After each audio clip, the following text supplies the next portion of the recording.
Hello everyone, welcome back to my channel again. ఈ రోజు నేను నా bracelets and sari pins collection అయితే మీతో షేర్ చేసుకుంటున్నాను. నా దగ్గర అయితే ఒక గోల్డ్ బ్రేస్లెట్, ఒక సిల్వర్ బ్రేస్లెట్, అలాగే కొన్ని నార్మల్ అండ్ ఆర్టిఫిషియల్ బ్రేస్లెట్స్ అయితే ఉన్నాయి. ఇలా కొన్ని డైలీ వేర్ కి, కొన్ని ఫంక్షన్స్ కి, ఫెస్టివల్స్ కి, అవుటింగ్స్ కి అయితే యూస్ చేస్తాను. నేను యాక్సెసరీస్ అన్ని నీట్ గా మెయింటైన్ చేయడం నాకు చాలా ఇష్టం. ముందు క్లీన్ క్లాత్ తో వైప్ చేసి కంప్లీట్ గా డ్రై అయ్యాక మాత్రమే నేను కవర్ లో పెట్టేస్తాను. ఇలా చేయడం వల్ల డస్ట్ పడదు, కలర్ ఫేడ్ అవ్వడం. ఇలా ప్రతి బ్రేస్లెట్ ని సెపరేట్ కవర్ లో అయితే పెట్టి స్టోర్ చేస్తాను.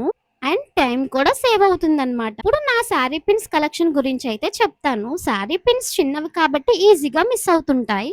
శారీ కట్టుకునే టైంలో బాక్స్ ఓపెన్ చేసి కావలసిన పిన్ ని ఈజీగా తీసుకోవచ్చు. ఇలా పెట్టడం వల్ల పిన్స్ పోగొట్టుకునే ఛాన్స్ కూడా చాలా తక్కువగా ఉంటుంది. నిజం చెప్పాలంటే ఎక్స్పెన్సివ్ ఆర్గనైజర్స్ ఉండాల్సిన అవసరం లేదు. మన దగ్గర ఉన్న simple covers and small boxes లో కూడా చాలా నీట్ గా ఆర్గనైజ్ చేసుకోవచ్చు. యాక్సెసరీస్ క్లీన్ గా అండ్ సేఫ్ గా అయితే ఉంటాయి. ఇది నా small bracelets and sari pins collection and storage method. మీరు కూడా మీ జ్యువెలరీ అండ్ యాక్సెసరీస్ ని ఎలా ఆర్గనైజ్ చేస్తారో కామెంట్స్ లో అయితే షేర్ చేయండి.